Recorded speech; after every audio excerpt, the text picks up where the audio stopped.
街の明かりがぼやけてる理解できぬ何も見えぬ静かな街の声が Hey everybody, welcome back. You're listening to the AI Hype podcast. We got a pretty cool episode today. We're going to be looking at the Russian AI ecosystem. Don't think it gets a lot of coverage really anywhere, but there's some interesting stuff going on there. So we'll be taking a look there. Hey everybody, Phil again. Super excited for this episode because Russia is such a big geopolitical force. It'll be really interesting to see and talk about what Russia is working on and how it kind of stacks up. And I'll just throw in, we're a new podcast. So if you like us, subscribe on YouTube, follow us on Apple Podcasts, and check out our Substack. Every like, subscribe, follow is really helpful. So with that, let's jump in. The first company in Russia we're going to look at in the AI space is called Sberbank. Sberbank is actually Russia's largest financial institution and actually one of its most influential technology companies. Even though it's historically been in the banking space, in 2019, it made a huge pivot into AI. So they launched a major digital transformation under the leadership of Herman Greff. And the bank invested heavily into artificial intelligence, cloud computing, and digital services. So their goal was really to become a tech company with a banking license and not sort of a traditional bank. And kind of before we jump into their AI component, we can kind of just at a high level say what that means. So in 2019, they launched Esper devices, which focused on AI-powered smart assistants and consumer technology and consumer devices. They also rebranded to Esper, dropping the bank, so they could really focus on their tech ambitions. In 2021, they introduced GigaChat, which is Russia's answer to ChatGPT, and they expanded really heavily into AI-powered business solutions. And also in 2023 and 2024, they developed a AI image generation model called Kandinsky, which is a text-to-video diffusion model. So that's a very high level of sort of that pivot. But now we're going to kind of jump into Sberbank's initiatives and models in more depth. Okay, so the first product we're going to look at is Sberbank's Kandinsky model. So again, this is a text-to-video generation model. And if you're on Hugging Face, this is under the AI Forever research group. But the model utilizes latent diffusion techniques to produce essentially like 12-second videos at 480p resolution. Phil, what are your thoughts on them?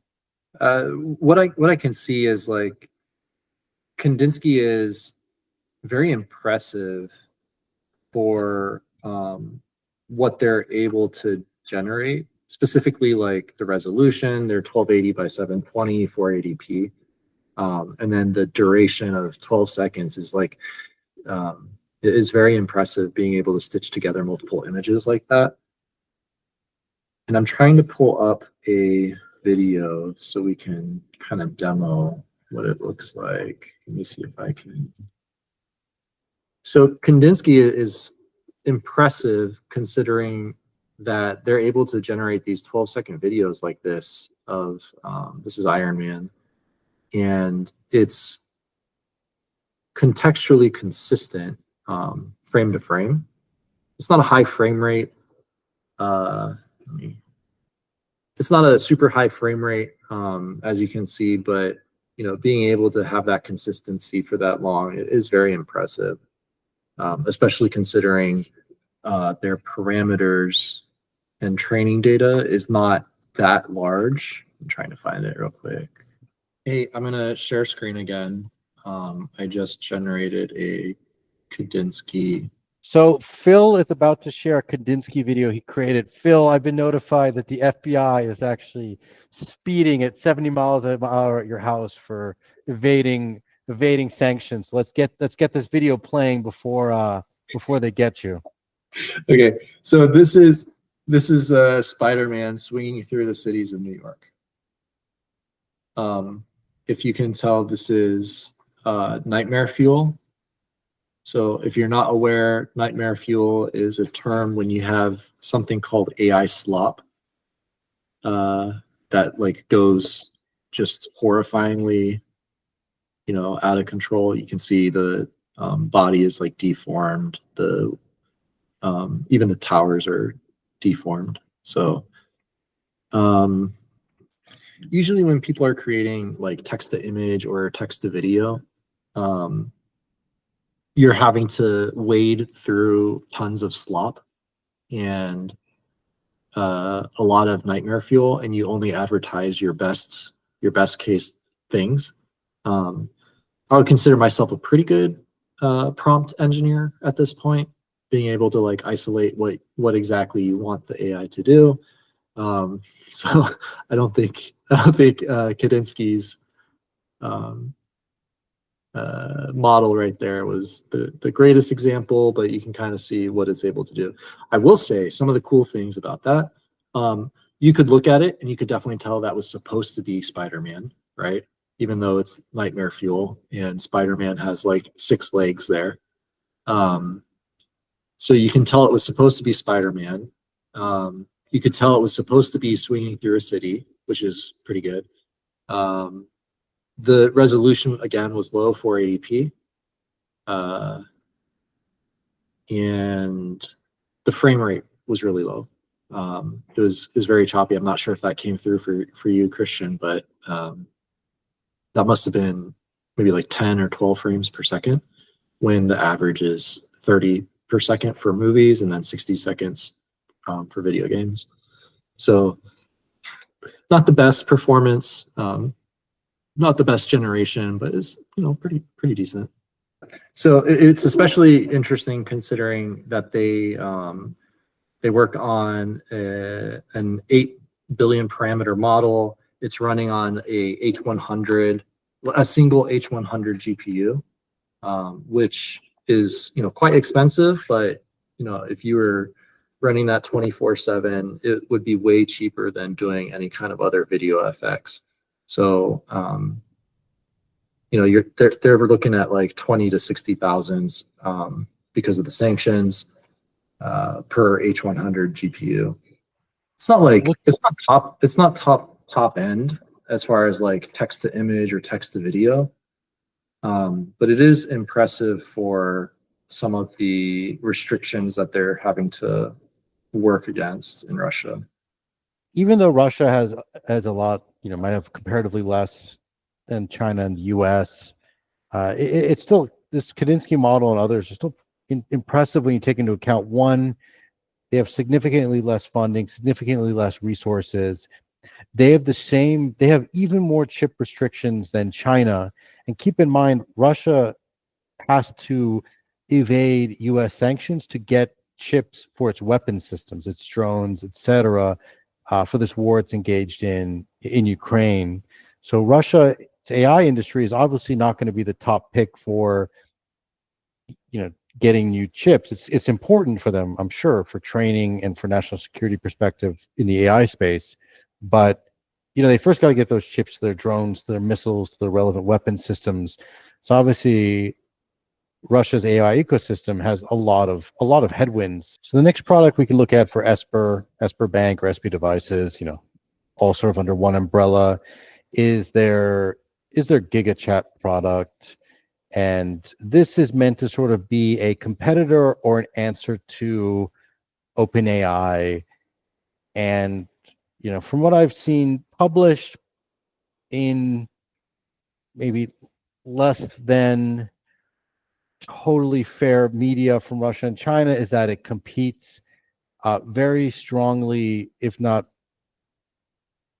equal to or slightly ahead of ChatGPT 3.5 in Russian language.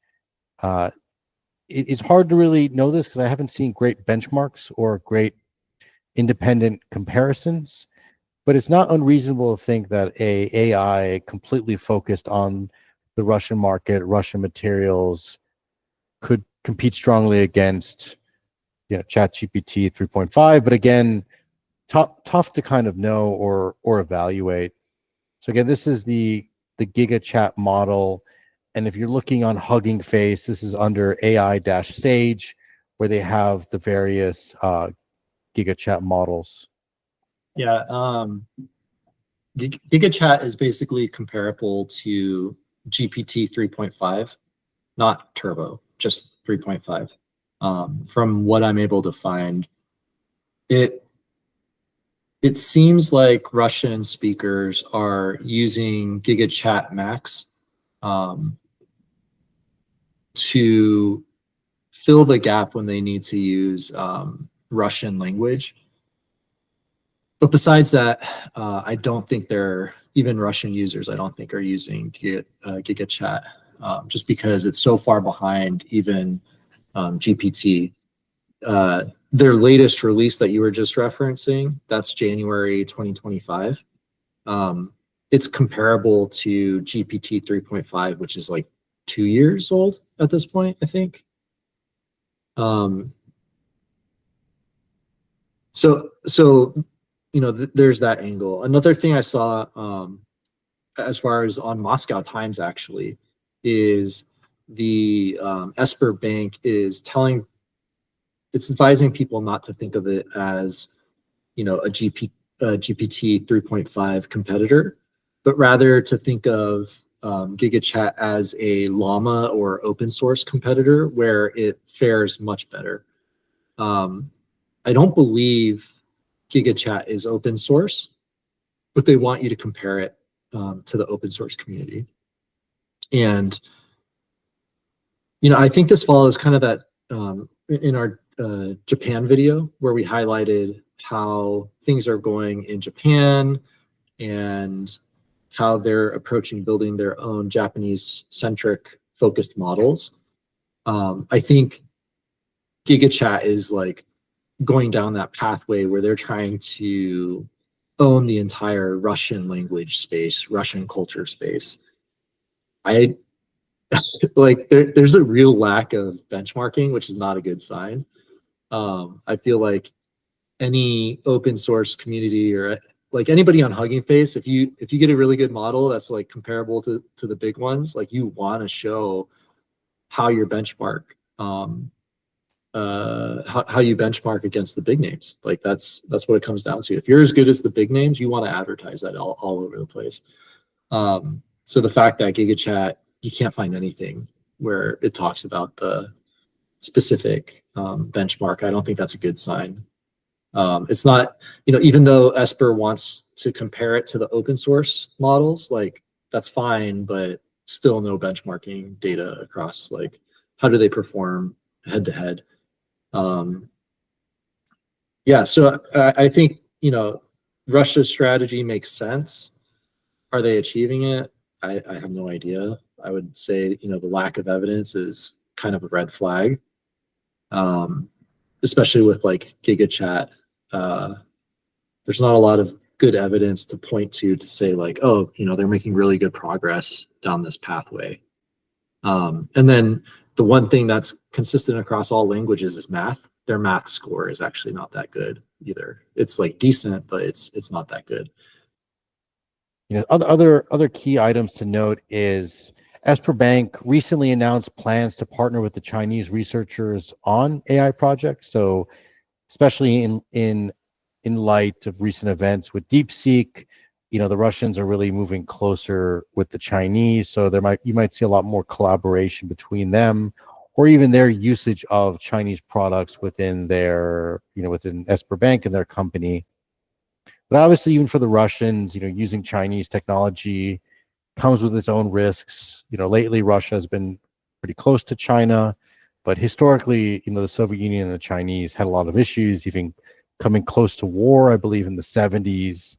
So, you know, I think with Russia, it's kind of a double-edged sword where they can continue to become super close with China and depending on them for technology, but it's their own risk. And I think even if you're Russia and you're cooperating with China, you have to recognize that you need your own homegrown AI industry. So I think they recognize it. But the question is, you know, will they have the resource to actually build it, or does that need to occur sort of after, you know, they're not at in a large-scale war where they don't have the resources, money, or chips available to really throw out this effort. So the next company to cover is Yandex. Yandex is Russia's largest tech company, so it's often known as the Russian Google. So it has a strong presence in search, ride-hailing, e-commerce, cloud computing, etc. Best known for operating Yandex Search. So again, kind of naturally seems like the kind of company that might get involved in the Russian sphere in AI. They also operate Yandex Taxi, as I mentioned, is their ride-hailing service. They also operate Yandex Market, which is their e-commerce platform, and they also operate Yandex Disk, which is their cloud storage platform. In terms of Yandex's pivot to AI, Yandex has been heavily investing in AI since about the mid-2010s. It's developed its own large language model known as Yandex GPT. It's been working on its own sort of self-driving technology, AI-powered services, etc. The company's also launched Alice, which is Russia's first intelligent voice assistant. So I guess Siri would be the most comparable in the United States. So obviously the first thing to discuss with Yandex is sort of their GPT competitor known as Yandex GPT-4. So Yandex's GPT-4 was launched in October of 2024. Its key features include like enhanced reasoning models, like better problem-solving skills, extended context handling.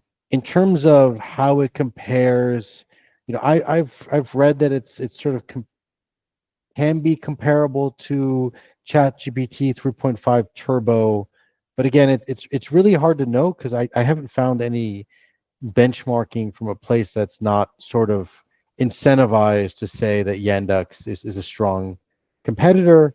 And then sort of in the Western media, I'm not finding any benchmarking either. So it's hard to know how exactly it competes in Russian language against US products, US AI or Chinese AI. But again, if it's solely training on Russian data sets and Russian language, it's reasonable to think that it can do reasonably well against older GPT model.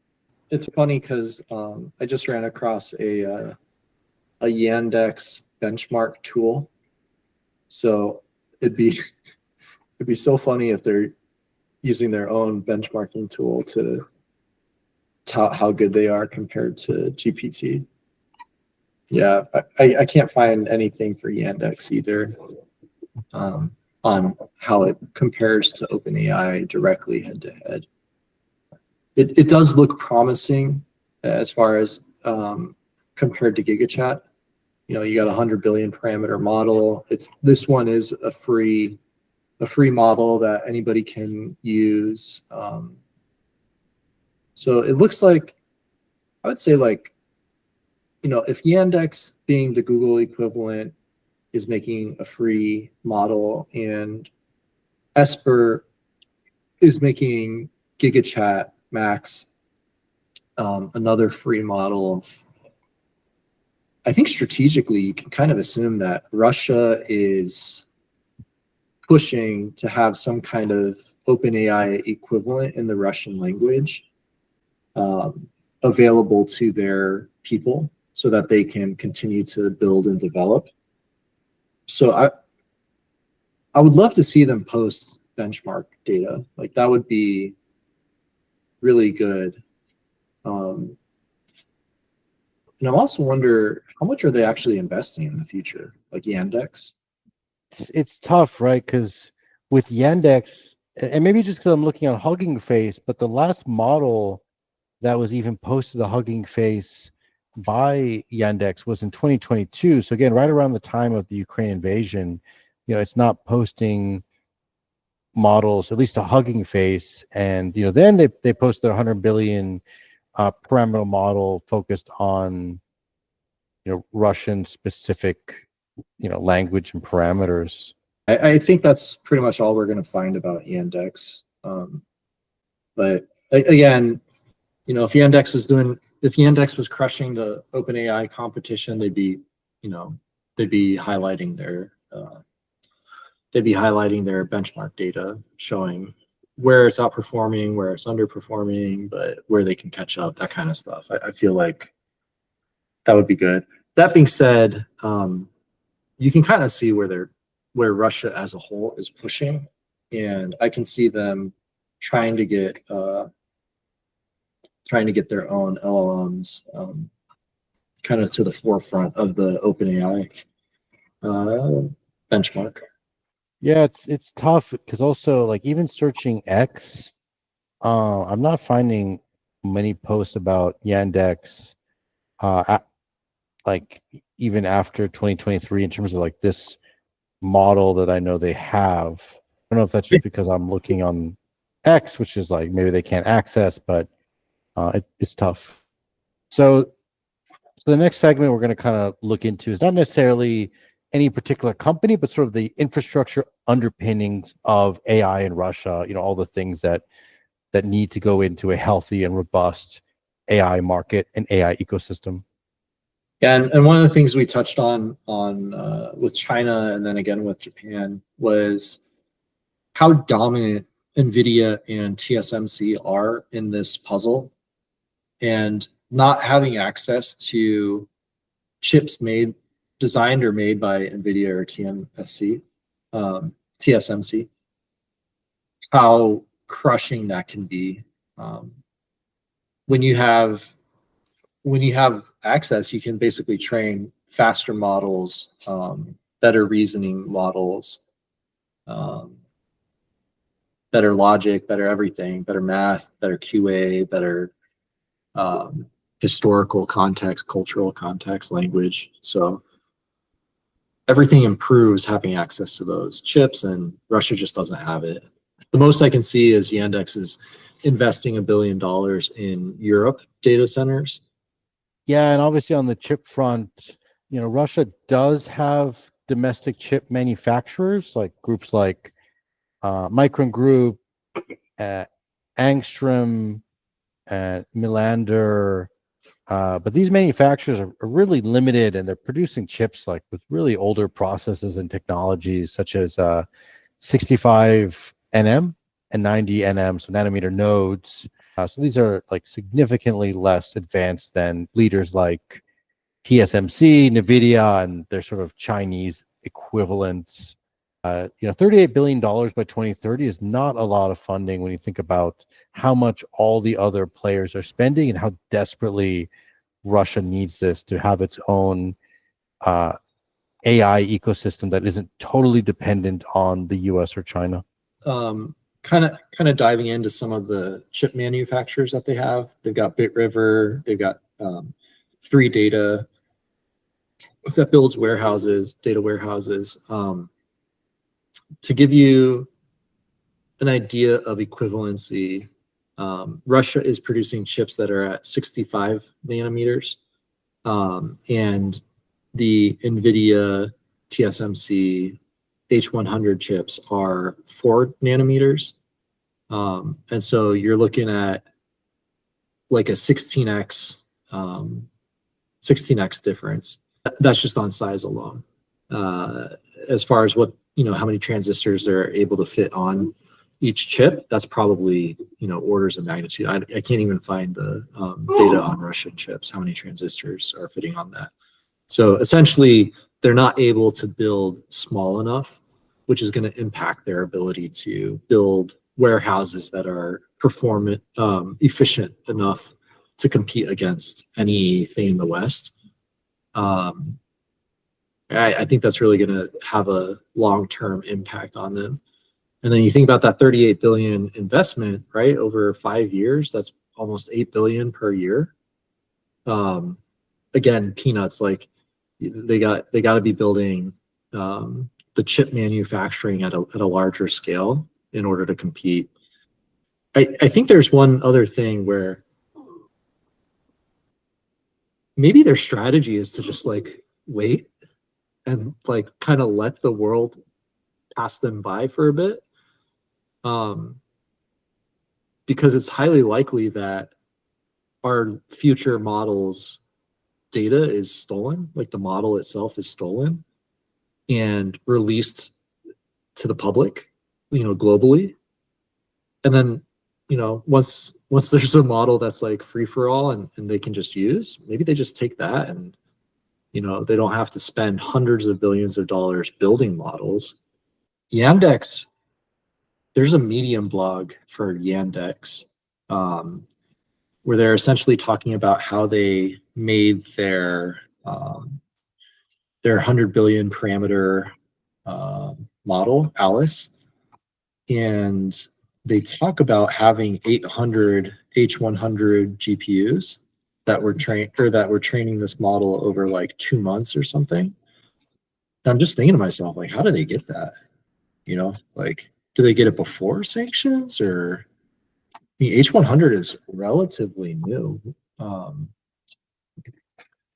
When was H100 made? I guess it came out in 2022. Hey everybody, that was our Russia ecosystem episode. Very interesting rabbit hole, but I just get the sense they're pretty far behind the US and China. They have a ways to go. Again, this is a very, highly educated society known for technological advances. I do think Russia is going to be a player, but it's going to be a player in a lesser extent than the US and China.